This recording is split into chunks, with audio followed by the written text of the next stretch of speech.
नमस्कार, जय हिंद, जय श्री राम दोस्तों। अनफिल्टर्ड इंडियन पे आप सबका स्वागत है।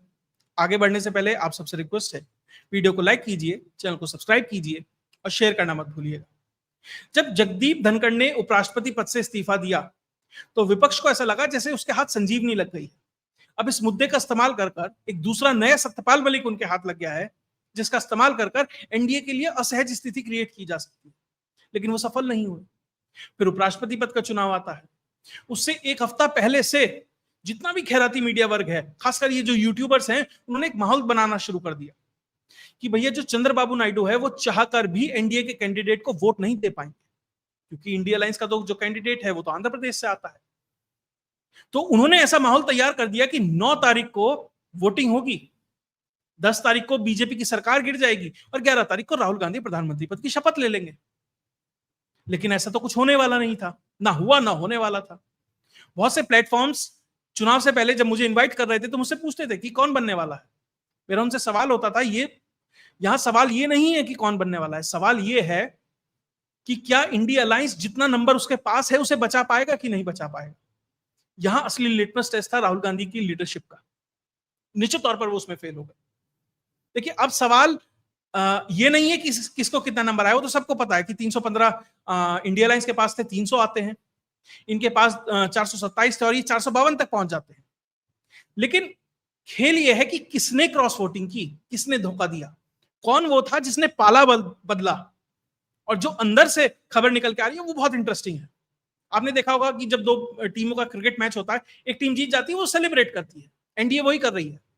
जिस दिन चुनाव था, उसी दिन काउंटिंग थी, उसी दिन प्रहलाद जोशी ने डिनर होस्ट किया हुआ था, क्योंकि उन्हें पता था हम जीत रहे हैं। लेकिन जब दूसरी टीम जो हार जाती है, वहां फिर जिस तरह का मैच एनालिसिस होता है, कीपर ने कैच छोड़ दिया, बॉलर ने अच्छी बॉलिंग नहीं की, बैट्समैन पिच को नहीं भाप पाए, कैप्टन अच्छे से परफॉर्म नहीं कर पाया, फिर ये होता है।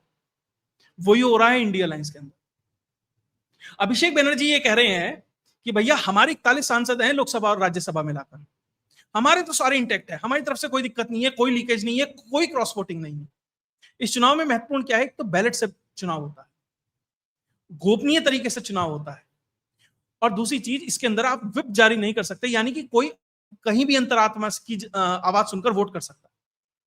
तो अभिषेक बनर्जी कह रहे हैं भैया हमारी तरफ से कोई क्रॉस वोटिंग नहीं हुई। जो 15 सांसद, जो 15 नंबर हमारा कम रह गया, तो वो हमारी गलती नहीं है। 15 इनवैलिड हो गए और 15 उधर से कम हो गए, 30 वोट तो ऐसे ही हो गए, तो हमारी कोई गलती नहीं है। हाँ, लेकिन जो आम आदमी पार्टी है ना, उसके अंदर से क्रॉस वोटिंग हुई है। कम से कम 4 के लगभग सांसद ऐसे हैं जिन्होंने क्रॉस वोटिंग की है। 10 राज्यसभा है आम आदमी पार्टी के पास, 7 पंजाब से, 3 दिल्ली से और 1 लोकसभा है। तो वही कह रहे हैं इनमें से कोई 4 हैं जिन्होंने क्रॉस वोटिंग की है।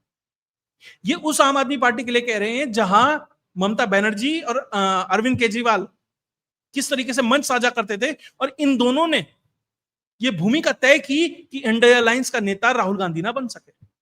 ये दोनों एक हो गए थे इस चीज के लिए। और अब देखिए वही अभिषेक बनर्जी आम आदमी पार्टी के ऊपर सवाल उठा रहा कि नहीं नहीं, क्रॉस वोटिंग इधर से हुई है। एक महिला नेता है, उसने क्रॉस वोटिंग किया, स्वाति मालीवाल की तरफ बात कर रहा है। संजय सिंह, अब बचाव में, स्वाभाविक तौर पे बचाव में आना था। संजय सिंह कहते हैं कि पहले अपने गिरबान में झांक के देखिए। भैया वो क्या देखे, तुम देखो ना।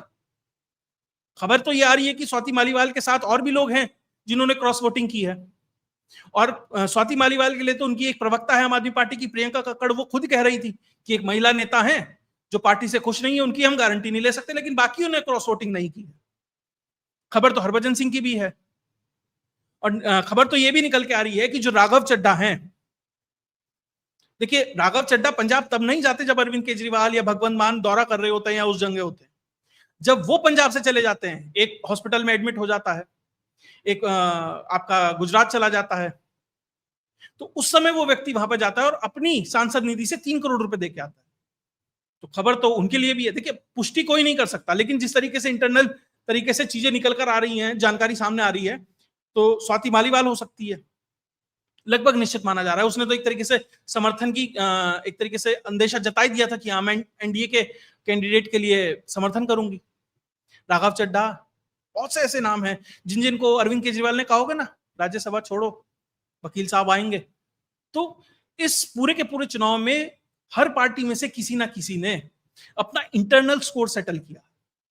खुल के तो वो अपने नेता के खिलाफ नहीं बोल सकता, उसे टिकट की भी दिक्कत है, आगे राजनीति भी करनी है अगले 5 साल तक, या अगला राज्यसभा उसे चाहिए होगा, लेकिन इंटरनल स्कोर बहुत सारे सेटल हुए हैं। और यही संदीप पाठक, देखिए आम आदमी पार्टी वालों को थोड़ा फेंकने की भी आदत ज्यादा होती है। इन्हीं का एक नेता है संदीप पाठक, वो कह रहा है नहीं नहीं क्रॉस वोटिंग इधर नहीं हुई है, एनडीए वालों में से 27 हमारे पास आ गए। अरे साहब थोड़ी होश की गोली खाओ, तुम्हारे कैंडिडेट में के लिए 15 वोट कम है। उसके बाद खबर ये आ रही है कि जो शिवसेना यूबीटी उद्धव बाला साहब ठाकरे वाला जो ग्रुप है, उसके अंदर से भी क्रॉस वोटिंग हुई है। 4 से 5 सांसद ऐसे हैं, कहना संजय निरुपम जो वहां के लोकल नेता हैं, बड़े नेता हैं, कि लगभग 5 सांसद ऐसे हैं जो यूबीटी में से क्रॉस कर रहे हैं। खबर पहले 8 की आई थी। ये संभव था कि 8 लोकसभा सांसद बीजेपी के संपर्क में हैं, और गाहे बगाई खबर आती रहती है, तो उसमें कोई संभावना इफ एंड बट नहीं है कि हो सकता है कि 5 ने कर भी दिया हो। और जिसमें सबसे प्रबल नाम अगर किसी का आ रहा है तो वो आ रहा है प्रियंका चतुर्वेदी का। प्रधानमंत्री से भी मुलाकात हुई थी, तो प्रियंका चतुर्वेदी का भी नाम सबसे आगे चल रहा है। तो ये कुछ नाम ऐसे हैं जो अंदर से निकल के आ रहे हैं, जो संभवतः क्रॉस वोटिंग इनकी तरफ से की जा सकती है। उसके बाद अरविंद सावंत शिवसेना के कह रहे नहीं नहीं हमारी तरफ से नहीं हुई है। साफ दिखाई दे रहा है कि किस तरीके से असंतुष्ट है खेमा, खासकर यूबीटी के अंदर। वो चाहता है एक बड़ा वर्ग कि किस तरीके से बीजेपी के साथ जोड़ा जाए, क्योंकि वही स्वाभाविक पार्टनर है। लेकिन वहां एक व्यक्ति है उद्धव ठाकरे, उसके साथ एक और लगा हुआ है राजनीति का राखी सावंत, संजय राउत, जिसने पूरे के पूरे ठाकरे परिवार की राजनीति का सत्यानाश कर दिया है। वो कभी नहीं जाने देगा वहां पर। और ध्यान रखिएगा संजय राउत प्लांटेड व्यक्ति है, कहा यह जाता है, मैं पुष्टि नहीं कर सकता, कि शरद पवार ही उसको शिवसेना में पहुंचाए थे। तो जो जिस तरीके से गुणागणित है ना, तो बहुत लोग अपने स्कोर सेटल कर रहे हैं अपने हितों के कारण। बहुत सारी पार्टियों का हित किस तरीके से हैम्पर हो रहा है, और उसका फायदा अगर कोई उठा रहा है तो भारतीय जनता पार्टी उठा रही है। और अभिषेक बनर्जी तो ये भी कह रहे हैं कि एक एक वोट को मैनेज करने के लिए बीजेपी ने 15-15 करोड़ लगाए हैं। सवाल यह है जिनके पास पहले ही 427 सांसद थे, 11 वाईएसआरसीपी के आ गए, उनके पास पूर्ण बहुमत था, तो उन्हें 15-15 करोड़ खर्च करके 15 और क्यों लाने पड़े? यानी लगभग 250-250 करोड़ रुपए खर्च करेगी बीजेपी उपराष्ट्रपति के चुनाव में, जहां पूर्ण बहुमत है। उतना ही पैसा तो अगर मान लो बिहार के चुनाव में खर्च कर ले तो ज्यादा अच्छा है, या पब्लिसिटी में खर्च कर ले तो ज्यादा अच्छा है। उपराष्ट्रपति पद के चुनाव में 250 करोड़ रुपए खर्च क्यों करेगी? हाँ, अब जो मजा है वो दूसरा पक्ष भी ले रहा है। वो इसलिए ले रहा है, अभी कहा जा रहा है जो 15 क्रॉस वोट हुए हैं, ये 15 से ज्यादा भी हो सकते हैं। उसका कारण है, उसका कारण यह है कि यह भी तो हो सकता है कि जो 15 इनवैलिड वोट हुए हैं, आपको क्या करना होता है उसमें 1 और 2 लिखना होता है प्रेफरेंस की। पहली प्रेफरेंस मेरी 1 ये है और 2 ये है। 15 सांसद ऐसे हैं जो वो ये भी नहीं लिख पाए कि 1 और 2। अब नहीं लिख पाए, इतने इनकॉम्पिटेंट है ये समझना मुश्किल है, जानबूझकर वो वोट रद्द किए गए। ऐसा भी हो सकता है बहुत सारे इसमें बीजेपी वाले भी हो, कुछ इंटरनल एक आदि की बहुत ज्यादा खुश ना हो, यह भी संभावना है कि कोई एब्सेंट हो वहां पर। तो इन सब को देखते हुए निश्चित तौर पर जो क्रॉस वोटिंग का आंकड़ा है 15 से ऊपर है। और हरदीप पुरी ने तो साफ साफ कह दिया क्रॉस वोटिंग 15 की नहीं 35 की हुई है। तो लगभग 35 सांसदों की क्रॉस वोटिंग है। अगर मैं 20-25 भी मान लूं तो लगभग इतने की क्रॉस वोटिंग हुई है। तो जो इंडिया अलायंस ये मानकर बैठा था कि बस एक मौका चाहिए, उधर से नायडू आ जाए या उधर से नीतीश कुमार आ जाए, हमारा काम बन जाएगा, लेकिन वो तो 20 या 25 और पीछे चले गए। और ये तो वो छोटी छोटी पार्टियां हैं जिनको मैनेज करना आसान है। हो सकता है 10 में से 4 आपने कहीं मैनेज कर लिए, 2 कहीं मैनेज कर लिए, 4 कहीं मैनेज कर लिए, हो सकता है। खबर तो कांग्रेस के अंदर से भी निकल के आ रही है, क्योंकि देखिए सबसे पहले तो बीजेपी ने यह भी कहना शुरू कर दिया कि क्योंकि राज्यपाल रहे झारखंड से, ये राज्यपाल रहे महाराष्ट्र से, तमिलनाडु से आते हैं, वहां भी बहुत लोगों के अच्छे संपर्क हैं, तो इन 3 राज्यों में से भी क्रॉस वोटिंग हो सकती है। लेकिन सवाल तो यह है कि चलिए वहां से हो गई, छोटी छोटी पार्टियां हैं, मैनेज हो गए होंगे, कहीं पर्सनल संबंध है, कहीं खुन्नस है, कहीं कुछ है। खबर तो यह भी आ रही थी कि उसकी तो बाकायदा वीडियो वायरल हुई थी कि राजीव राय हैं, सांसद हैं समाजवादी पार्टी के, उन्हें फोन करते हैं अमित शाह उनको बर्थडे का विश करने के लिए, जो वो वीडियो वायरल हो जाती है तो कहते हैं नहीं नहीं मेरे हाथ में चोट लगी हुई थी, किसी मेरे समर्थक ने वीडियो रिकॉर्ड कर ली, वो डाल दी, मेरा कोई मतलब नहीं है। तो अंतरात्माएं तो कहीं से भी जागृत हो सकती है ना। लेकिन जो कांग्रेस में से भी कुछ नाम निकल के आ रहे हैं, शशि थरूर, उन्हें तो आपने चुनाव तक मतलब जब वो लड़ना चाह रहे थे उसके बाद आपने क्या स्थिति कर दी, उन्हें संसद तक में नहीं बोलने दे रहे थे। शशि थरूर का भी नाम चल रहा है कि हो सकता है कि वहां से भी बहुत सारे स्कोर सेटल किए गए हों। मनीष तिवारी, वो भी आजकल थोड़े खटपट चल रहे हैं। तो कई सारे नाम ऐसे हैं जो कहीं भी जा सकते हैं। और भाजपा के शीर्ष नेता से किस तरीके से वो संपर्क में है, ये सबने पिछले कुछ हफ्तों में, कुछ महीनों में देखा है। और ज्यादातर विपक्षी सांसद वो हैं जो ऑफ सिंदूर के बाद आउटरीच प्रोग्राम पर भेजे गए थे, तो उनके भी संपर्क में चीजें होंगी। तो क्रॉस वोटिंग ऐसे ही नहीं हुई है, इंटरनल स्कोर सेटल हुए हैं।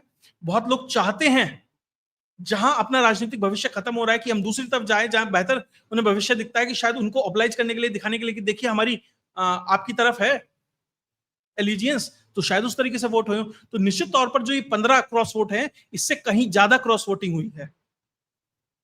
और एक वोट तो राहुल गांधी का है, राहुल गांधी सब जगह चिल्ला रहे हैं वोट छोड़ गद्दी छोड़, वोट छोड़, वोट छोड़, ये सब जो कर रहे हैं। राहुल गांधी को आप जब वीडियो में देखेंगे, वो पर्ची लेके जाते हैं वोटिंग की, अंदर घुसता है व्यक्ति और पर्ची लेके बाहर आ जाता है, वो वोट नहीं किया उसने। तो सवाल तो यह है कि एक वोट तो राहुल गांधी का ही कम हो गया, तो 15 के तो 16 वैसे ही हो गए क्रॉस वोटिंग में। और देखिए ये वो चुनाव था, देखिए इसमें हार जीत से कोई बहुत फर्क नहीं पड़ना था क्योंकि नंबर गेम पहले से सेट था।